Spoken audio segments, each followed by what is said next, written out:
শ্রাবণী, তুমি এতদিন কোথায় ছিলে? আমি তোমাকে সব জায়গায় খুঁজেছি, কোথাও খুঁজে পাইনি। কি হলো, তুমি কথা বলছো না যে? ও কথা বলবে কি করে? ও তোর টাকা আমাকে বেশ সুখে আছে।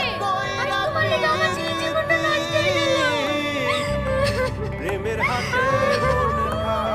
আপনি আপনার ছেলে অন্য জায়গায় দিকে জানেন, আপনার ছেলে অনেক সুখী হবে।